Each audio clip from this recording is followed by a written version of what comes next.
तगड़ा चैप्टर है, लेकिन लंबा भागेगा ये चैप्टर। पूरा केमिस्ट्री जितना साइंस पढ़ाएंगे सब पढ़ाएंगे एकदम डिटेल से।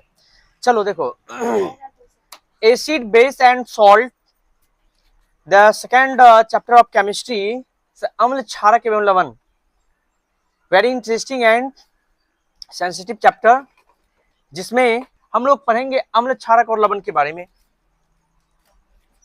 अगर इस अध्याय को शुरू कर रहे हैं तो सबसे पहले तो ये जानना जरूरी है अम्ल और क्षारक और लवण होता क्या है। तो एक एक चीज को सबसे पहले समझेंगे, पहले अम्ल के बारे में जानेंगे, फिर क्षारक, फिर जाके लवण के बारे में जानेंगे। ठीक है, कोई दिक्कत किसी को? तो अम्ल को इंग्लिश में कहते हैं एसिड, क्षारक को कहते हैं बेसेस, इसको क्षार भी कहते हैं, तो इसको क्षार कहेंगे तो बेस कहेंगे, क्षारक तो बेसिस। एंड लवण मतलब सॉल्ट, सॉल्ट मतलब नमक भी होता है? सेल्ट, हम सेल्ट तो नहीं सुने, सेल्ट सॉल्ट बोलते हैं। देखो अंग्रेजी का प्रोनाउंसिएशन जो है ना, ये तुमको पागल कर देगा। एसिड बेस एंड सॉल्ट होता है। अब अगर तुम्हारे टीचर कोई सेल्ट बोल रहे हैं तो वहां पे बोलना, मेरे पास तो सॉल्ट ही बोलना है। चलिए, हम जानते हैं कि गर्मी के मौसम में पका भोजन कुछ समय के बाद खट्टा एवं कड़वा हो जाता है। होता है कि नहीं होता है? परसों ही मेरा दूध फट गया था, रात में तुम्हारा भी फट गया था, बराबर हो गया। भोजन खट्टा हो जाता है, दाल भी खट्टी हो जाती है। सुबह दाल बनाओ, दिन भर में उसको मतलब उबालो या फिर ऐसे छोड़ दो, शाम को खट्टी हो जाती है। होती है नहीं होती है? इसका मुख्य कारण क्या है? भोजन में अम्ल एवं क्षारक की उपस्थिति। ध्यान रखना इस बात को। तुम्हारा जो भोजन खराब हो जाता है, खट्टा हो जाता है, दूध फट जाती है। दूध क्यों फटता है मालूम है? दूध में लैक्टिक अम्ल पाया जाता है। दूध में पता कर लेते हैं एक बार, कहीं गलती तो नहीं बता रहे हैं। दूध में कौन सा अम्ल पाया जाता है पता करने दो। दूध दूध दूध, हमको तो लगता है लैक्टिक होना चाहिए, फिर भी चेक कर लेते हैं। दूध दूध दूध किधर गया रे? अरे दूध तो मिल नहीं रहा है। हाँ मिल गया, खट्टा दूध। अरे लैक्टिक अम्ल ही पाया जाता है। ठीक है, बिल्कुल मैंने सही कहा। सुनो, दूध में भी एसिड होता है।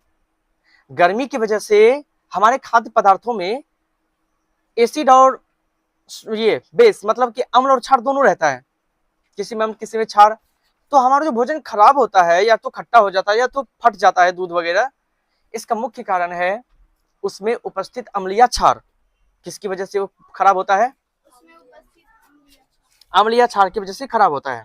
ठीक है, हम यह भी जानते हैं कि अम्ल एवं क्षारक एक दूसरे के प्रभाव को समाप्त करते हैं। हेलो, अम्ल और क्षारक जो है एक दूसरे के प्रभाव को समाप्त करता है। एक दूसरे के प्रभाव को क्या करता है? समाप्त करता है। मतलब कि अम्ल जो है वो क्षार के प्रभाव को समाप्त कर सकता है, और क्षार जो है वो अम्ल के प्रभाव को समाप्त कर सकता है। लेकिन कैसे? ये क्वेश्चन है कि नहीं, कैसे क्षार अम्ल के प्रभाव को कैसे समाप्त कर सकता है? रिएक्शन में देखेंगे। अम्ल और क्षार की जब भी अभिक्रिया करवाई जाती है ना आपस में, तो लवण बनता है। ध्यान रखना इस बात को, जानोगे आगे। यही कारण है कि जब कोई आदमी अत्यधिक भोजन करने के कारण अम्लता से पीड़ित हो जाता है, जैसे कोई कोई आदमी देखते हो ज्यादा भोजन कर लेता है तो अम्लता से पीड़ित हो जाता है, तो हम उसे बेकिंग सोडा का विलयन औषधि के रूप में देते हैं। मतलब नहीं होता है ज्यादा खा लिया, पचा नहीं पचने का अनपच हो जाता है, उल्टी हो जाती है। मुझे भेंट है इधर मत ही, हम ट्रेन से जा रहे थे दिल्ली। अब हम मतलब कि रात में दीदी के यहाँ गए एनिवर्सरी में। सुबह हमको वहीं से कटिहार से ट्रेन पकड़ के निकलना था, कहाँ तो दिल्ली निकलना था। और एक दिन बिफोर हम चले गए थे, क्योंकि सोचे वहाँ पे रिसेप्शन मतलब एनिवर्सरी है, वो भी अटेंड कर लेंगे, मॉर्निंग में ट्रेन से निकल जाएंगे। रात में 10 से 11 बजे तक भोजन हुआ। रात में 11 बजे तक खाए क्या क्या? पूरी सब्जी, रसगुल्ला, दही वगैरह, पुलाव, दलिया, ये वो अगरम बगरम जो भी था। सो गए। अब सुबह जब हुई, अच्छा गेस्ट बन के कहीं जाओगे ना तो ज्यादा प्यार मिलने लगता है। सुबह जैसे उठे सो के, मेरा आदत है स्नान स्नान कर लिए फटाफट, तो चाय मिला, चाय पिए। चाय पीने के बाद मुझे फिर मिला एक प्लेट भरपूर नाश्ता, वो फल फल फ्रूट्स, 4-5 तरह का फल था, पूरा भर के खा लिए। लेकिन मेरा जो वो रात में जो भोजन खाए थे, तो पेट मेरा क्लियर नहीं हुआ था अभी। ठीक है, तो फल फ्रूट जो मिला वो खा लिए हम। अब हमारी ट्रेन थी 9 बजे, टाइम हो चुका है 7 बज चुका है। तो मामी लोग थी वहीं पे, तो बोला, और जीजा श्री भी, तो सबने कहा कि इनको नाश्ता दे दो, ये ट्रेन पकड़ेगा। तो नाश्ता बोला, तो फल तो खा ले, फल से क्या होगा, खाना खिला तो चला जाएगा। फिर खाना क्या किया हमको, वो रात में जो पुलाव था बचा हुआ, उसको हल्का फ्राई कर दिया, गरम पुलाव, और पनीर भी था। तो हम पूछा भी हमको, तो हम बोले हाँ ठीक है खा लेंगे। पनीर पुलाव दिया, मस्ती से पनीर पुलाव इतना सा खा लिए। दही भी ऊपर से दिया 2-4 चम्मच, 2 रसगुल्लो दे दिया, वो खा लिए। ऊपर से कहा रास्ते में क्या खाएगा, एक पन्नी जो है 5-6 तरह का फल फ्रूट और रसगुल्ला भी पन्नी में करके दे दिया झोला में, बिस्किट उस्किट सब कुछ भर के रास्ते में खाना है। जैसे ट्रेन पे बैठे 11:30 बजा, 9 बजे ट्रेन पे बैठे, 3 घंटे के बाद 12 बजे पेट में दर्द शुरू हुआ। ऐसा दर्द शुरू हुआ कि लग रहा था अब उस दिन मेरा अंतिम घड़ी चल रहा है सांस का। 1 घंटा तक भरपूर पेट दर्द। अब क्या करें, हम बाथरूम से सीट से बाथरूम, बाथरूम से सीट से बाथरूम जा रहे थे, यही चक्कर चल रहा था, पेट दर्द छूट नहीं रहा था। 2-3 बार जब ऐसा हुआ ना, तो मतलब कि, तो हम फोन किए, बाथरूम से फोन किए किनको, वो 143 रेलवे इंक्वायरी, कि मेरी तबीयत बहुत खराब, मुझे मेडिसिन की जरूरत है, I need to medicine quick now. तो उन्होंने फिर आगे कॉल फॉरवर्ड करके हमको बोला कि 300 रुपये लगेगा, अगले स्टेशन पे आपको मेडिसिन दिया जाएगा। उस समय दर्द जो पेट में है 70% था उनको। हम सोचे 300 रुपये देंगे सिर्फ दवाई का, छोड़ो ऐसे छूट जाएगा, लेकिन दर्द बहुत ज्यादा था, फिर भी हम छोड़ दिए। इसके बाद दर्द मिनटों में और बढ़ते चला गया। जैसे बाथरूम से फिर आए, जिस कैबिन में मेरा था सीट, हम नीचे में गिर गए। अब नीचे में पूरा छटपटाने लगे, हम दर्द से बेचैन इतना ज्यादा हो गए, छटपटाने लगे। बॉगी में जितने लोग बैठे थे सभी परेशान, दवाई किसी के पास बुखार का, किसी का कुछ। भैया साथ में नहीं थे, उनको कॉल गया, उन्होंने फटाक से फिर क्या किया, फिर से उसी नंबर पे रेलवे इंक्वायरी को कॉल किया, कहा बरेली में आपको दवाई मिलेगा। बरेली में 4 डॉक्टर आए। डॉक्टर कब आए जानते हो? दर्द शुरू हुआ था 12 बजे, 3 घंटा हम दर्द में ही रहे। 11, 12, 1, 2, 3 बजे के बाद डॉक्टर आए। डॉक्टर को आते आते हम आधा मर चुके थे, उसके बाद जिंदा भी हो चुके थे। मतलब दर्द इतना ज्यादा बेरहमी से हमको परेशान किया, 3 घंटा दर्द में रहे। डॉक्टर को आते आते थोड़ा बहुत हम शांत हो चुके थे। शांत क्यों हुए जानते हो? दवाई से नहीं, दवाई से शांत नहीं हुए, शांत हुए उल्टी से। 5-6 बार उल्टी किए, इतना उल्टी किए ना, मतलब पानी भी पीते थे ना, गर्मी तूफान, पानी भी पीते तो वो भी उल्टी हो जाती थी। पेट दर्द में अगर उल्टी हो जाए तो पेट दर्द शांत हो जाता है। क्यों? पेट दर्द हो रहा है खाना की वजह से, जो डाइजेस्ट नहीं हुआ है ठीक से, तो वो अगर बाहर निकल जाए तो पेट का दर्द ऑटोमेटिक शांत हो जाता है। तो दवाई से कुछ नहीं हुआ हमको, दवाई तो उल्टी होकर जब पेट शांत हो गया दर्द, तब जाके दवाई मैंने खाया। ऐसा हालत हो गया था। तो ये कुछ कहानी थी जो तुम्हें समझाए, ऐसा ना हो किसी के साथ, खाना परहेज से खाना। हाँ हाँ हाँ, सुनो, तो जब ऐसा हो जाता है तो मतलब ध्यान देना, वो अम्लीयता बढ़ जाता है। क्या हो जाता है? अम्लीयता। तो उसे बेकिंग सोडा का विलयन दिया जाता है, बेकिंग सोडा का विलयन दिया जाता है औषधि के रूप में। बेकिंग सोडा समझ लो ना, बेकिंग सोडा का विलयन आगे समझाएंगे, बेकिंग सोडा का विलयन क्या होता है। तो वो दिया जाता है ठीक होने लिए, क्योंकि यह अम्ल के अधिक को उदासीन कर देता है। यानी कि वो इसलिए देता है क्योंकि हमारे पेट में जो अम्लीयता बढ़ गया है उसको वो शांत कर दे। बेकिंग सोडा का विलयन इसलिए दिया जाता है वो उसको शांत कर दे। नींबू पानी अगरम बगरम मिलाकर कुछ से कुछ वो उदासीन कर देता है उसको। जब भी अम्ल की अभिक्रिया क्षार से होता है ना, तो उसको उदासीन कर देता है, उसके प्रभाव को कम कर देता है। कैसे कम कर देता है? रिएक्शन में समझोगे। वैसे पहले भी समझाया ना इन सब में, लेकिन अभी भी समझाएंगे इस चैप्टर में। अभी सिर्फ भाषण चलेगा आज। अम्लता को दूर कर देना, नींबू पानी का सिरका विलयन का अम्लता दूर करने में नहीं देना चाहिए। ध्यान देना, यहाँ पे नींबू पानी का सिरका का विलयन अम्लीयता दूर करने में नहीं देना चाहिए। कुछ लोग क्या करता है जानते हो? किसी को अनपच हो जाता है तो उसको नींबू पानी का घोल देता है, नहीं देना चाहिए। नींबू तुम दे रहे हो, नींबू पहले से एसिड है, तुम नींबू पानी क्यों दे रहे हो? वो दूर नहीं करेगा और प्रभाव कर देगा उसको। नींबू पानी कब दिया जाता है जान लो, नहीं जानते हो तो नहीं पता रहता है तो मूर्ख लोग यही करते हैं, नींबू पानी नमक मिला के दे दिया। वो तब दिया जाता है जब शरीर में एनर्जी नहीं रहता है। मतलब मान के चलो किसी को 5-6 बार उल्टी हो गई या लूज मोशन हो गया किसी को, तो उस समय क्या हो जाता है, बॉडी डिहाइड्रेट हो जाता है। तो डिहाइड्रेट होने की वजह से एनर्जी पूरा शरीर का लॉस हो जाता है। उस सिचुएशन में तुमको नींबू पानी और नमक का घोल देना चाहिए। लेकिन अगर उल्टी नहीं हुई है, शरीर डिहाइड्रेट नहीं हुआ है, लूज मोशन नहीं हुआ है, सिर्फ पेट में दर्द है और अनपच है, खाना पचा नहीं है, उस सिचुएशन में अम्लीयता को दूर करने के लिए नींबू पानी नहीं देना चाहिए। उससे और खतरनाक हो जाएगा, एसिड और अम्लीयता बढ़ जाएगा पेट का। क्योंकि नींबू में साइट्रिक अम्ल पाया जाता है। कौन सा अम्ल? सिरका में एसिटिक अम्ल पाया जाता है। सिरका मतलब हो गया खट्टा चीज जो हो गया तुम्हारा नींबू वगैरह, जो अम्लता को दूर करने के बजाय और उसको बढ़ा देता है। अम्ल को अंग्रेजी में एसिड कहते हैं ना, अम्ल को अंग्रेजी में क्या कहते हैं? एसिड शब्द एसिड से बना है, एसिड्स से, जिसका अर्थ होता है खट्टा। एसिड्स का मतलब क्या होता है? ये सबको लिखा देना चाहिए, तो अच्छा लिखा देंगे। इसलिए अम्ल का एक गुण है कि उसका स्वाद खट्टा होता है। अम्ल का गुण क्या है? अम्ल का गुण क्या होता है? ध्यान रखना, एक ये भी गुण है, अब खट्टा और भी गुण है, लेकिन मैंने इसका जो गुण एक है खट्टा होना। टाइम बताना है।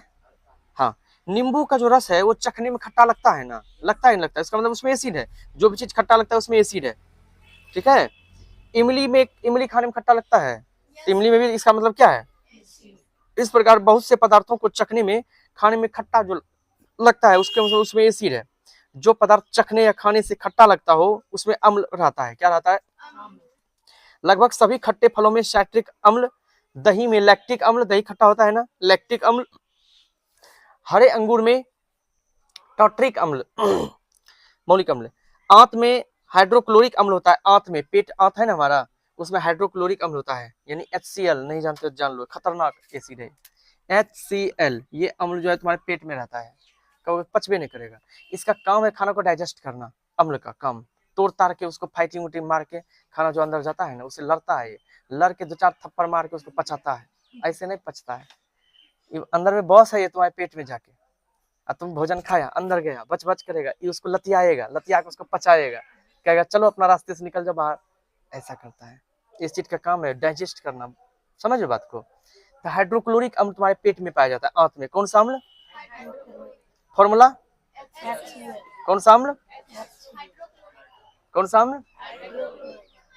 हाइड्रोक्लोरिक अम्ल। ध्यान देना।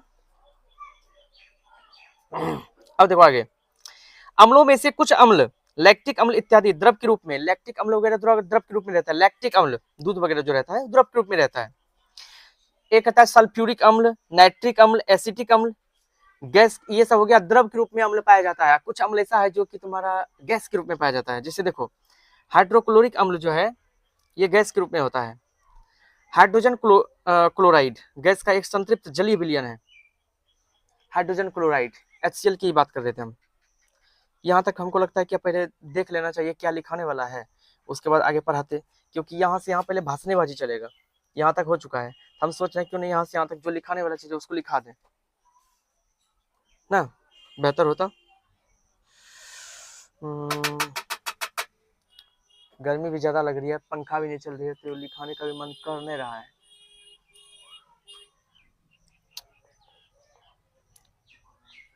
ऐसा करते हैं,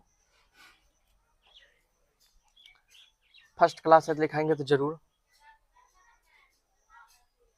चलो पहले लिखाते हैं, क्या लिखाएंगे पहले देखने दो।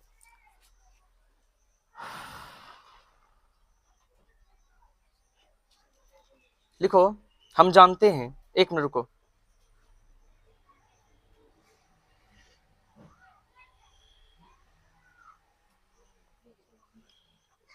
लिखो,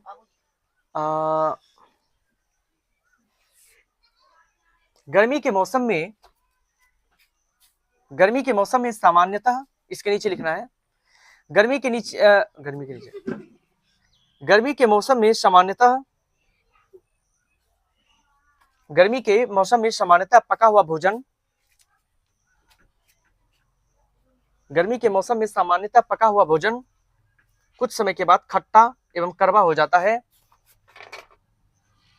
कुछ समय के बाद खट्टा एवं कड़वा हो जाता है। इसका मुख्य कारण है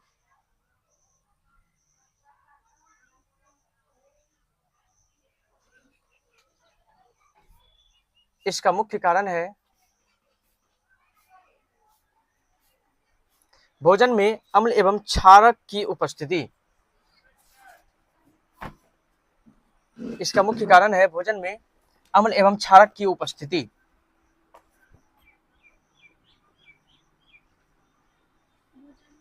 भोजन में अम्ल एवं क्षारक की उपस्थिति।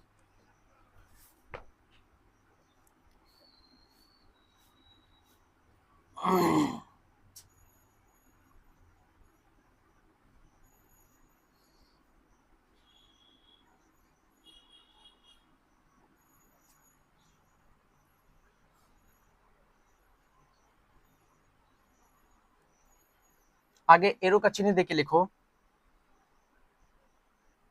अम्ल एवं क्षार एक दूसरे के प्रभाव को नष्ट करता है या समाप्त करता है, लिख देना। अम्ल एवं क्षार एक दूसरे के प्रभाव को समाप्त करता है।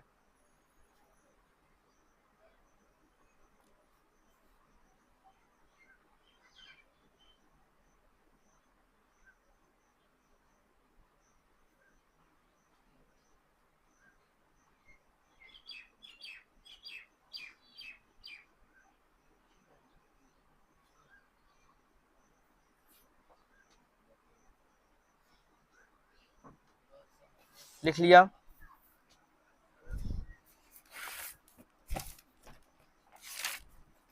तोरा बिना दुनिया वीरान लागे कोई।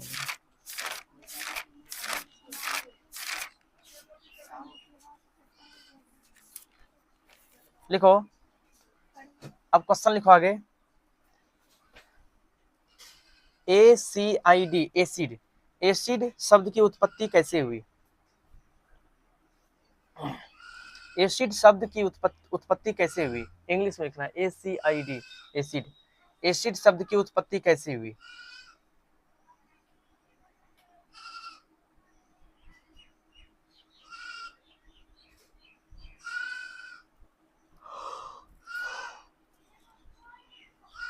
लिखो, अंग्रेजी शब्द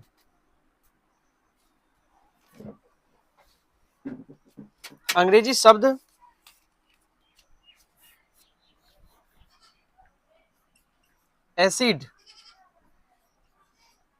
अंग्रेजी शब्द एसिड की उत्पत्ति, अंग्रेजी शब्द एसिड की उत्पत्ति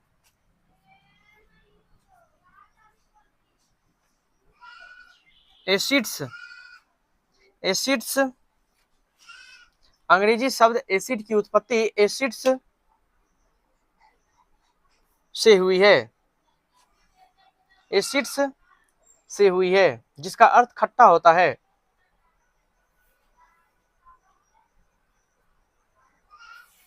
जिसका अर्थ खट्टा होता है, इसलिए अम्ल स्वाद में खट्टा होता है।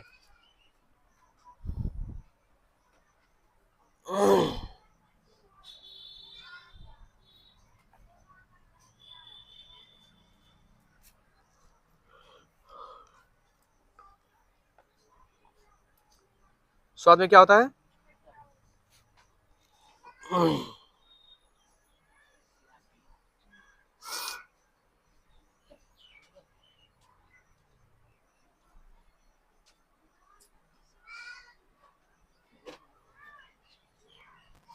देखो, अम्ल जो होता है ना, अम्ल को, अब बताओ समय कितना हुआ? 55। अब रहने दो, पढ़ाना तो इसके आगे अभी और है, और अगला क्लास जब केमिस्ट्री का लेंगे तो फिर विशेष ही हो जाएगा। 20 मिनट क्लास हुआ कि नहीं? 19 मिनट हो गया।